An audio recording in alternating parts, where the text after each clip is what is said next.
I have spent most of my adult life trying to help other people resolve disputes.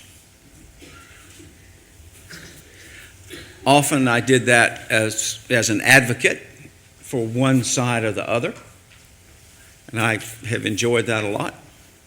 More recently, meaning the last 20 years or plus, I've done it as a mediator some of the time. Certainly enjoyed that. I've done it as a manager. I've done it as somebody with some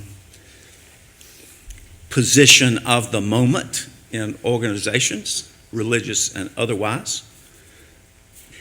I have done it as an officious intermeddler. One of my favorite roles.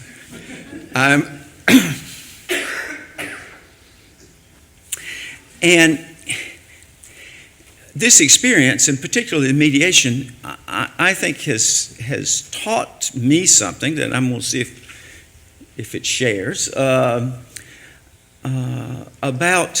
there are principles there that apply to life in a larger way. And I believe that my experience in training in that is nourished by and maybe even reflects a little of my experience as a Quaker and as a Christian.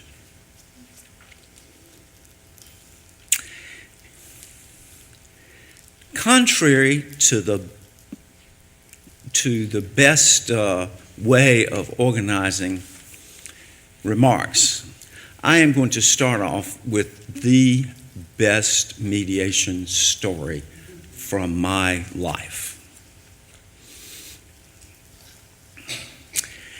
The bar here had a program for a number of years where if there was a dispute between a lawyer and a client, that dispute had to go to mediation before it could go to court.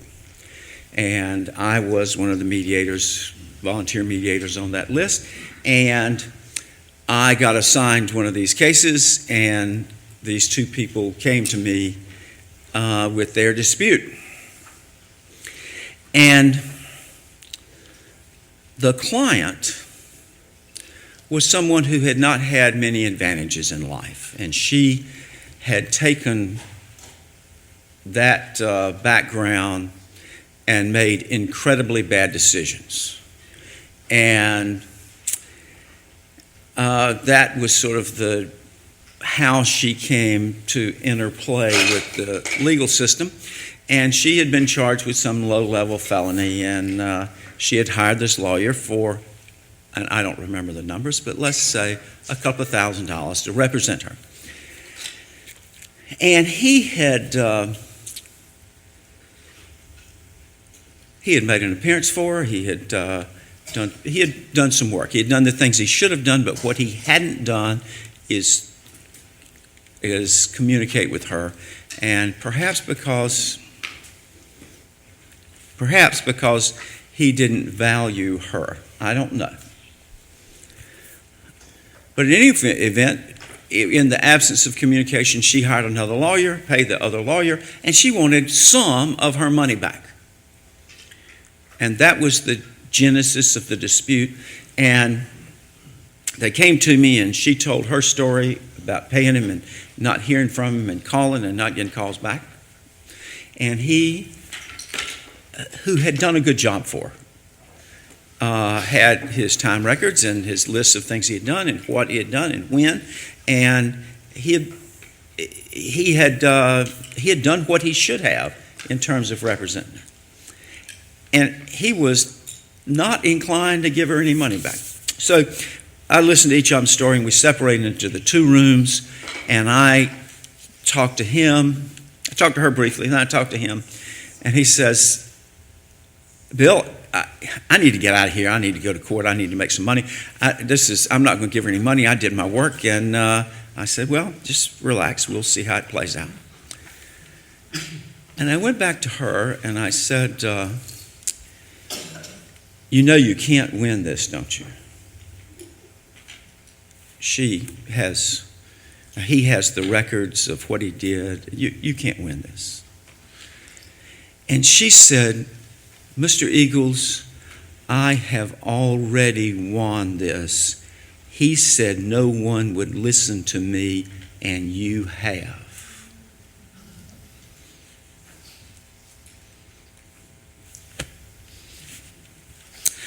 So I went back into the other room and told this guy, if you give me a check for $100 made out to her, you will be in court in 10 minutes.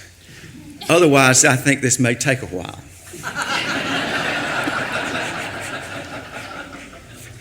So she won twice, and this was many years ago, and I still feel like I'm who won.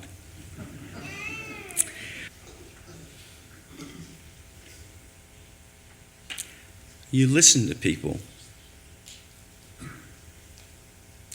You listen to people. And you let them know that you hear them.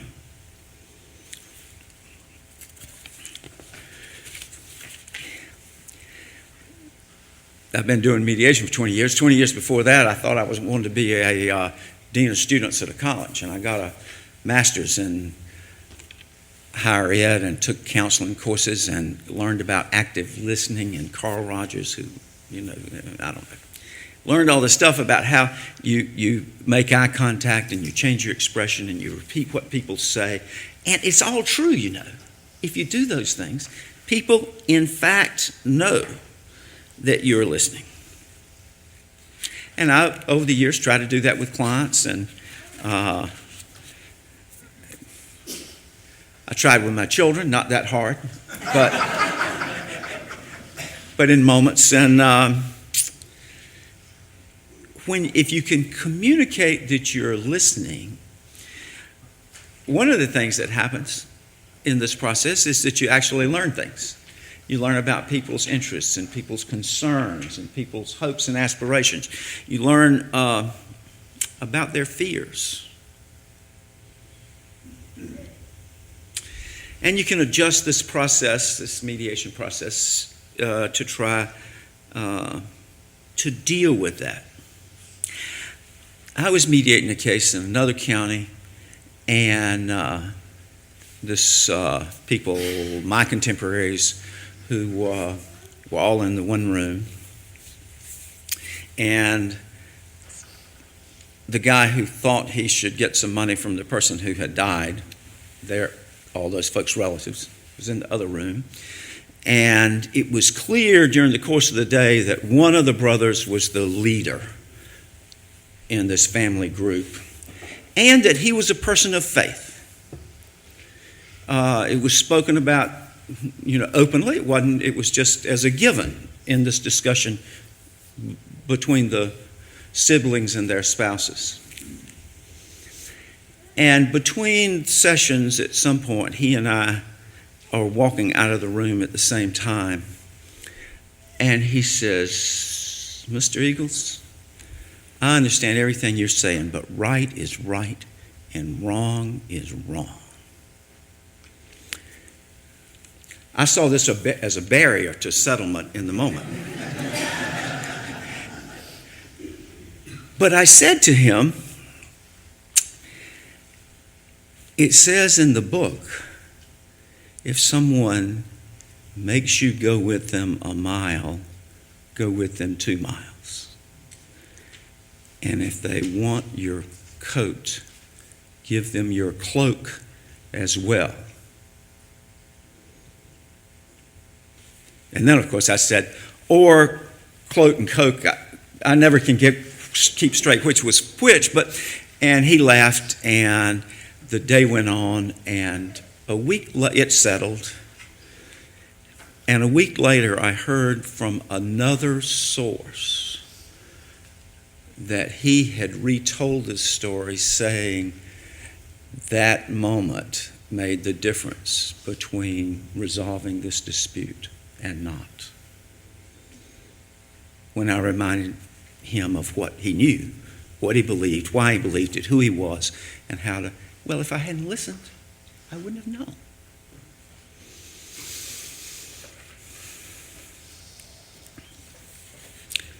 We all need to be heard. I have a friend. We don't see the world the same way, politically, theologically. But his job for the last number of years has been to pray with people. He's not a preacher, has no authority. People come to him from all over the country.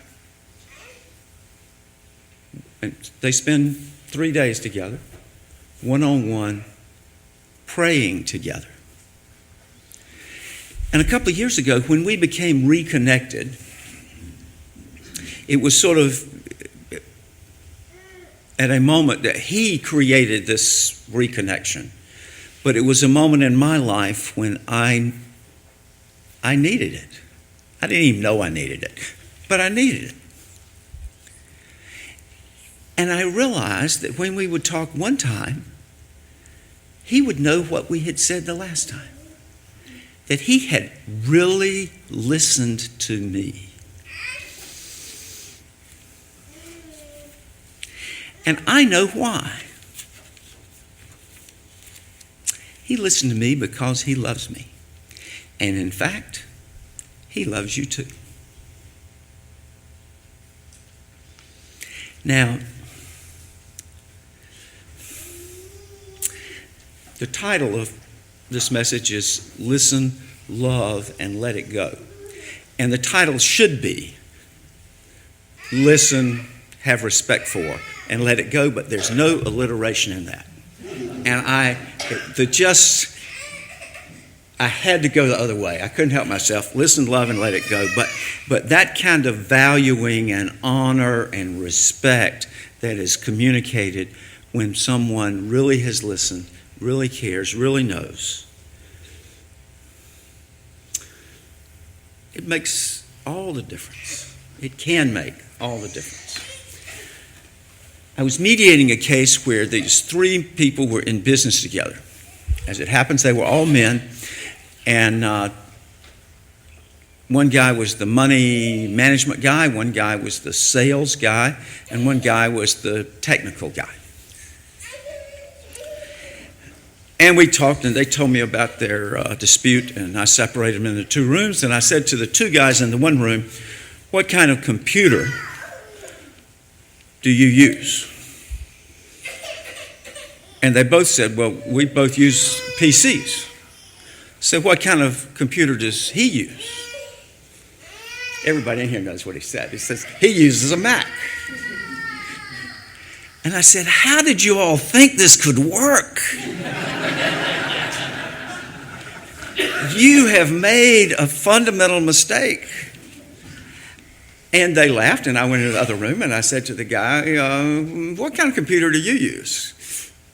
And you know the rest of that interchange. And I said, you have made a fundamental mistake. And really, it seemed to me that in both rooms, there was some movement away from anger and blame to understanding or to seeing just a different way of thinking. Not right or wrong, but a different approach. And they were thinking of ways that different approach had played out that I, of course, didn't know anything about.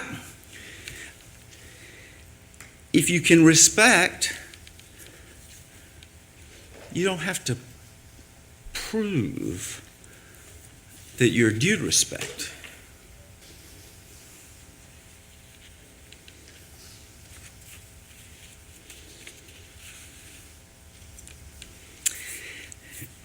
The times that this lack of respect hurts me the most is in I don't do family law mediations very often, but is estate disputes, which is the same thing, except instead of somebody you chose, somebody that was thrust upon you by your parents, or whatever. But it hurts. But the truth is that I cannot make anybody love anybody.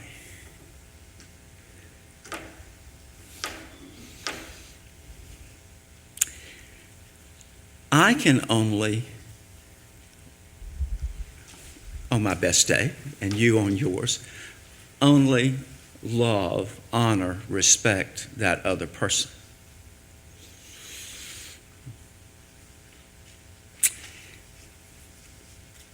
Jesus at the well could love the woman, the Samaritan woman. He couldn't make her love him. Or the other Samaritans or the Jews. He could only love her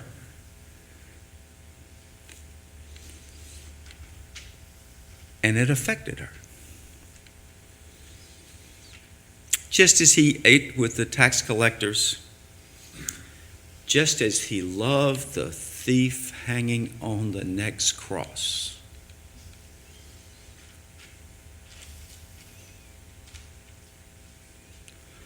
who we are taught opened his heart to the message, even then. So, listening moves to loving and loving to the communication. But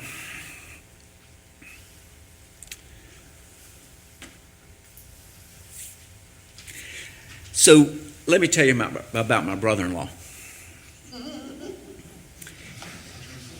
I love my brother-in-law. We were having a conversation in the family about I don't know what, and I said that a lot of the time when there are disputes and they go to court, it doesn't matter nearly so much that they are decided right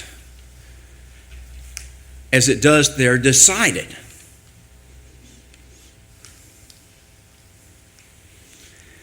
Well, he looked at me like I was crazy. Now, maybe I am, but this is no indication of it. And we never really had this discussion because he wasn't open to it in the moment. But it's right. I had somebody called me about doing a mediation between the restaurant owner and the contractor that was upfitting the restaurant for it to open. And there wasn't much money involved. And it wasn't going to be, if this restaurant wasn't going to make it losing, it wasn't going to make it winning either. And if the contract, it just wasn't that much. But they were both really mad. And in fact, their lawyers realized it and helped them realize, just let's try the case as quickly as we can and move on, because you just need somebody to tell you it's over. You won, you lost, go about your business. Or the other way around, everybody will be better off. And they couldn't make themselves do the compromise, and so I didn't end up mediating because it was voluntary. I like to do it when the court makes them mediate because, well, anyway. So it was. They went on and tried their case, and somebody won and somebody lost, and they could go on with life and business. Way more fun than dwelling on this dispute. Sometimes things just need to be decided, and one of the reasons that's true, I believe, is because when it's decided, you can let it go. I won. I lost. That was yesterday. I'm going on to tomorrow.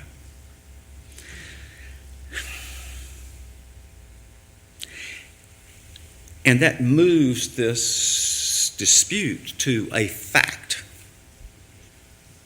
It just is. Go on. And when it's just a fact, it becomes so much easier to forgive.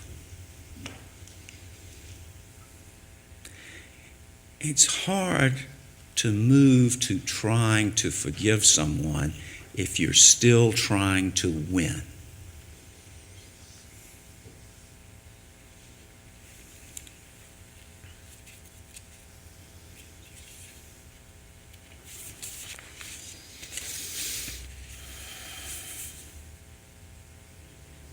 Well, this mediation stuff we've been talking about really, we're not talking about bringing mediation principles to community or to disputes sort of outside that. We're talking about, are we not, trying to live an intentional, integrated life. Know who you are, know why you're that person. My grandfather's first cousin, Cudden Cap, Eagles, died when I was 4. And he had been active in the beginning of a farm organization. He was a big farmer. And when the history of that organization was written, and it was, they sort of ticked through a number of people who had been active in the formation and leadership. And when they got to him, they said, and Cap Eagles was a peacemaker. When people weren't getting along, he would put one hand on each of them's shoulder and say, "Now, fellas." And in a little while, some way would be found.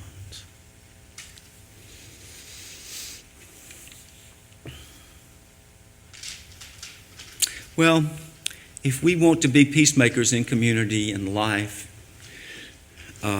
in business, let's try to love our neighbor. Let's try to communicate that by listening. Let's try to forgive, to let it go, to move on. And if I can do that, I think that I will be trying to live that Christ-like life to which we are all supposed to aspire.